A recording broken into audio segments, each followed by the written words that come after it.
Good morning to all of you. जिन बच्चों ने अभी तक इस चैनल को सब्सक्राइब नहीं किया वो इस चैनल को सब्सक्राइब कर लें और एनसीईआरटी के हर एक टॉपिक को आसान और सरल भाषा में समझने के लिए आप इस चैनल को सब्सक्राइब करें और बेल आइकन को प्रेस करें ताकि हर एक मेरा वीडियो का आपके पास नोटिफिकेशन पहुंच सके।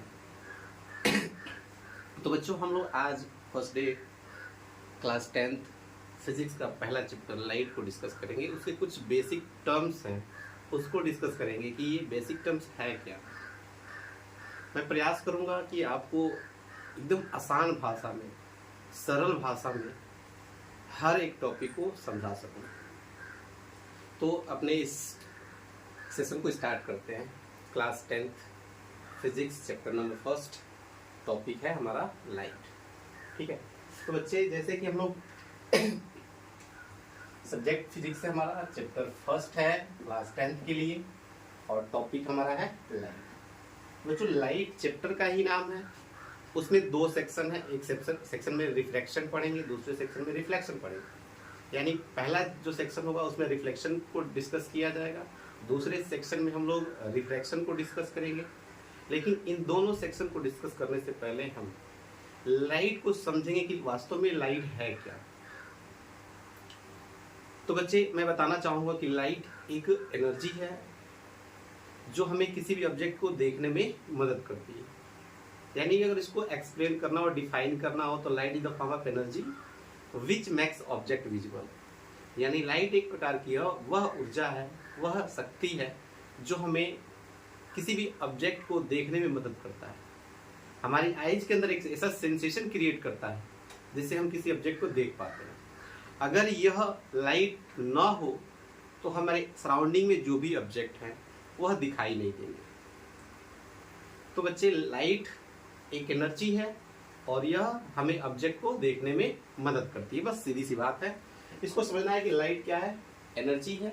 Light is the form of energy. इसको कह सकते हो कि light is the form of energy. ठीक है, light is the form of energy which makes object visible.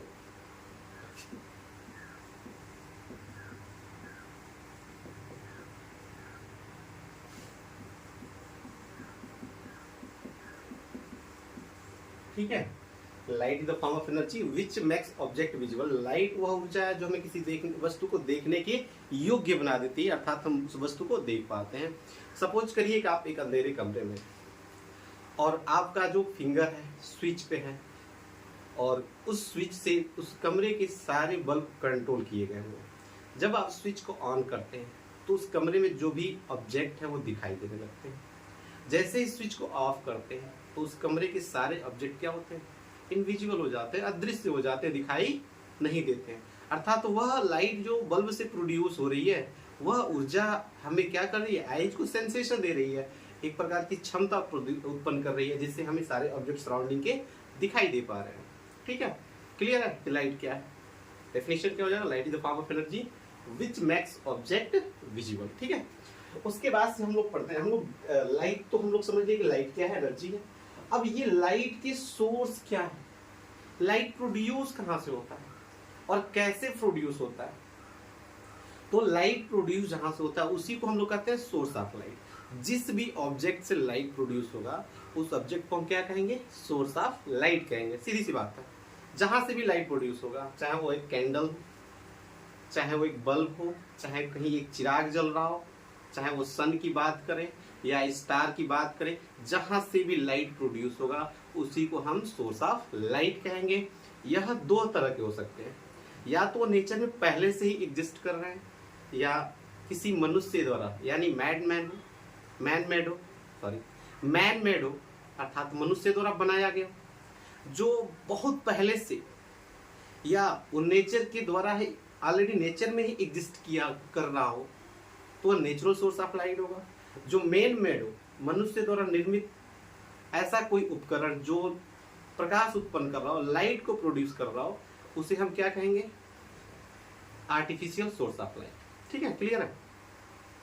यानी कि लाइट को दो ऑब्जेक्ट प्रोड्यूस कर सकते हैं, एक तो नेचुरल हो सकता है, नहीं तो आर्टिफिशियल हो सकता है। नेचुरल मतलब नेचर के द्वारा एग्जिस्ट कर रहा हो, और आर्टिफिशियल जो मनुष्य द्वारा निर्मित किया गया हो।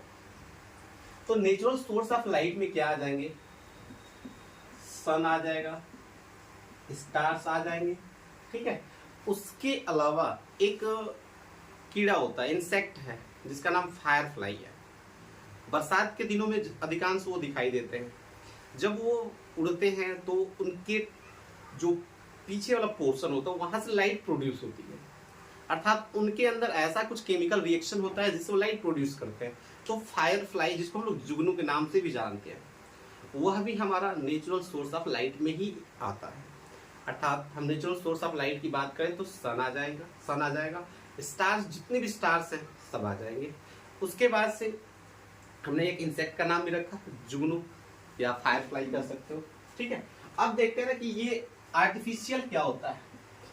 तो आर्टिफिशियल में जो हमारा बल्ब हो सकता है, यानी कि जो भी तुम्हारे कह सकते हो कि मनुष्य के द्वारा निर्मित किया गया कैंडल हो सकता है, कोई भी आग जल रही है, चिराग जल रहा है, वो सब के सब आर्टिफिशियल सोर्स ऑफ लाइट में आ जाएंगे, ठीक है। अपने घर में जितनी भी चीजें होती है, यानी कि हमारा टार्च भी है, हमारा मोबाइल का फ्लैश लाइट भी है, वो सब आर्टिफिशियल में आ जाएंगे, ठीक है।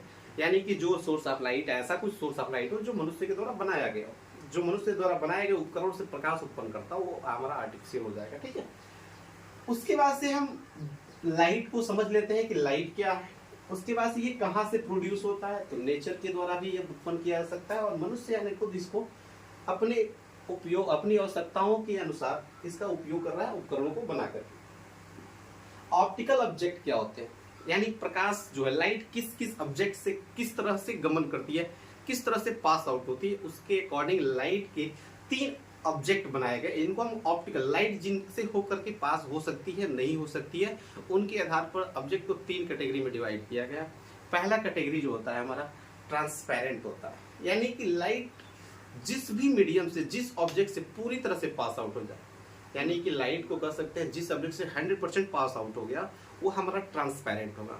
जैसे कि प्योर वाटर, ग्लास हो सकता है,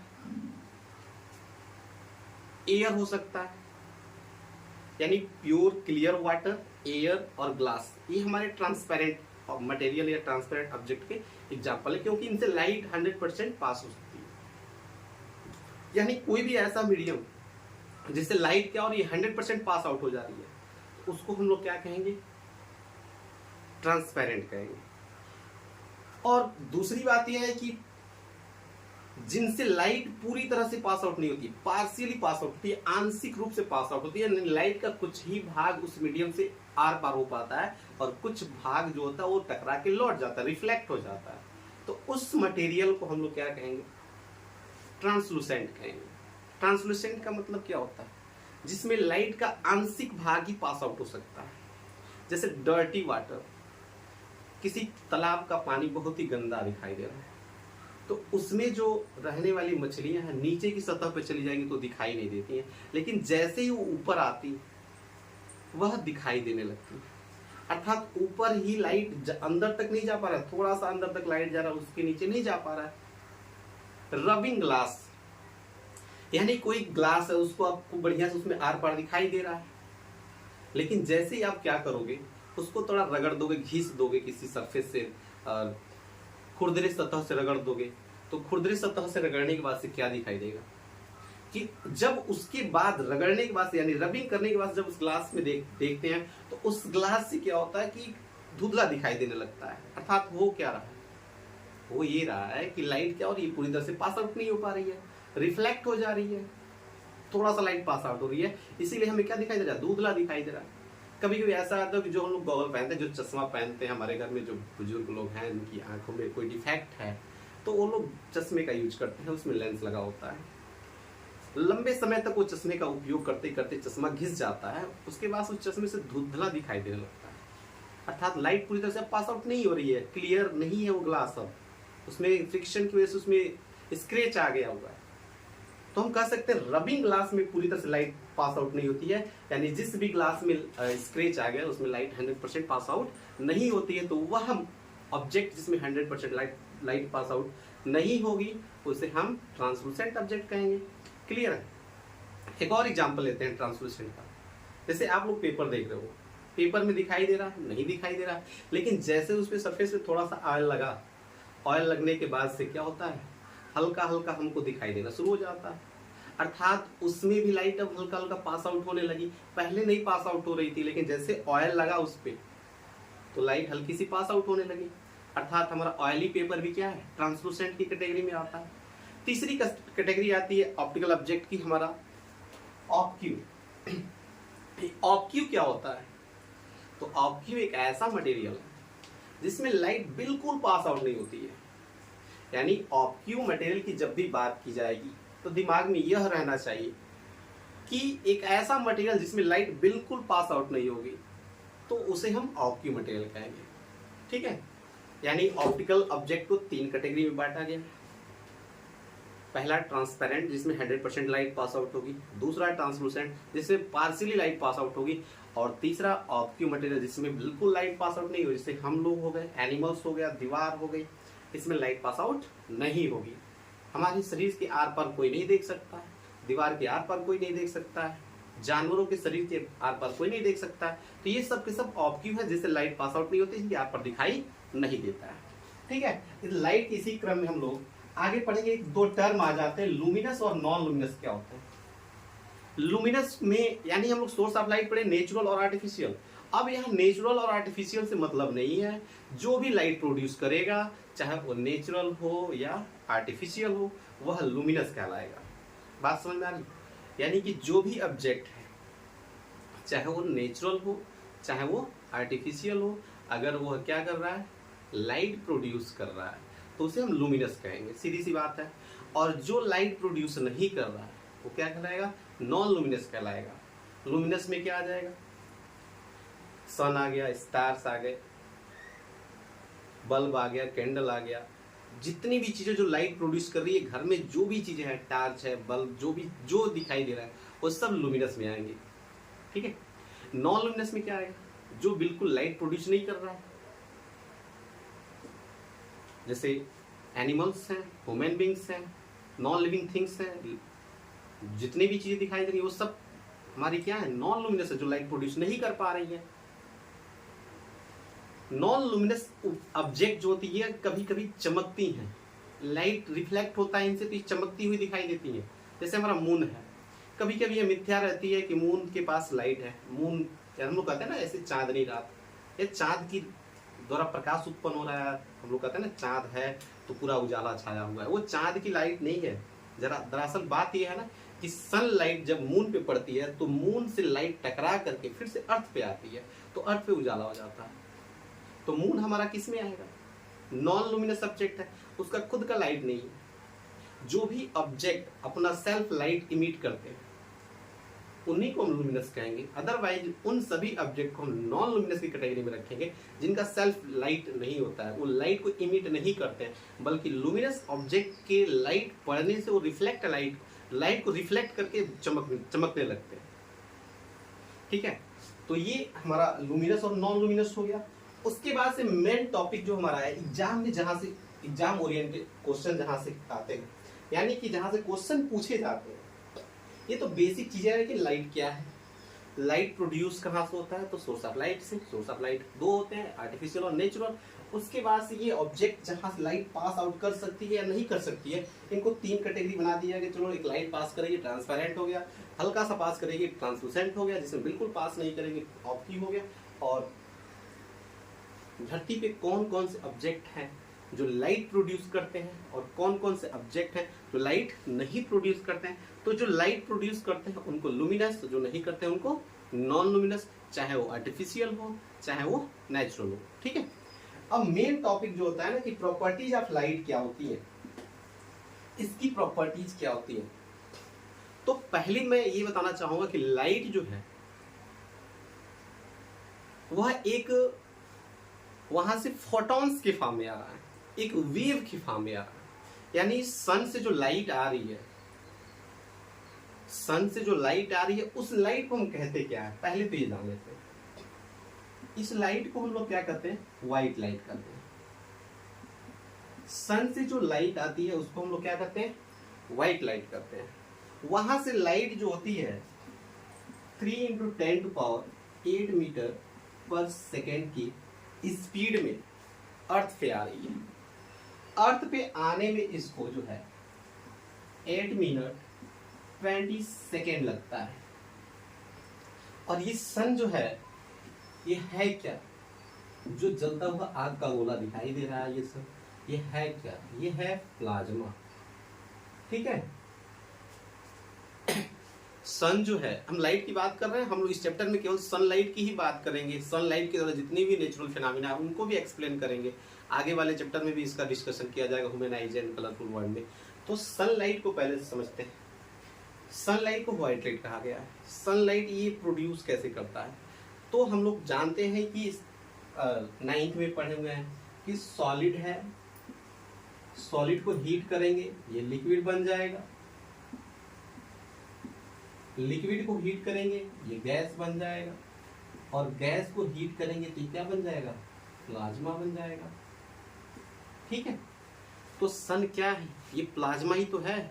यहाँ पे हाइड्रोजन और हीलियम दो गैसें जो गर्म होकर के आयोनाइज्ड हो जा रही हैं और प्लाज्मा बना रही हैं, और वहां से फोटॉन्स जो हैं पार्टिकल्स के फॉर्म में इतनी तेजी से आ रहे हैं, इतनी तेजी से आ रहे हैं, 3 × 10⁸ मीटर पर सेकेंड की स्पीड से आ रहे हैं।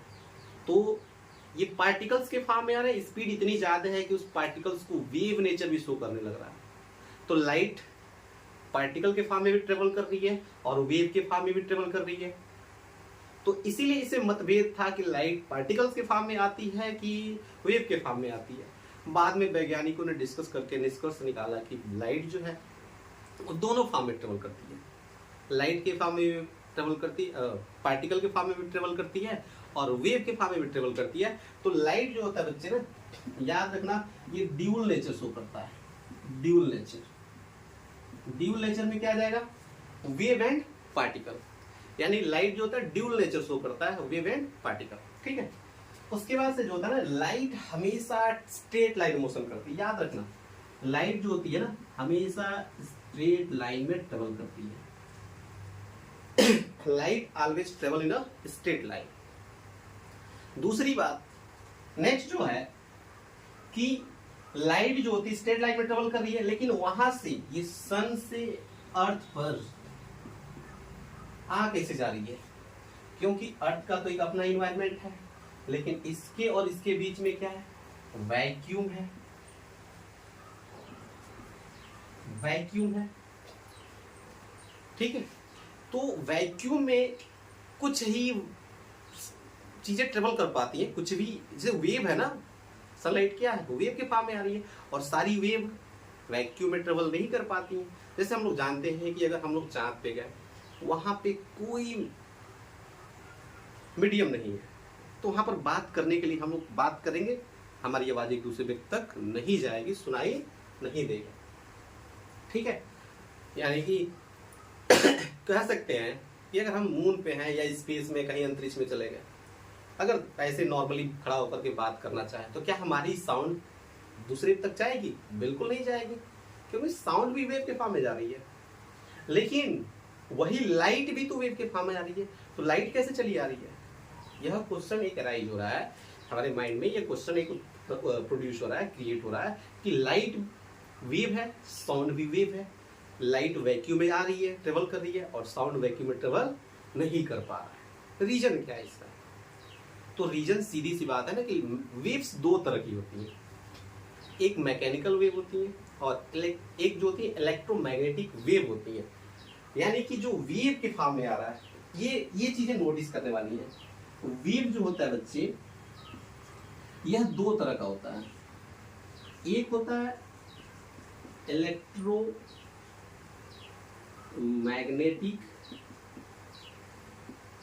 वेव, दूसरा होता है मैकेनिकल वेव।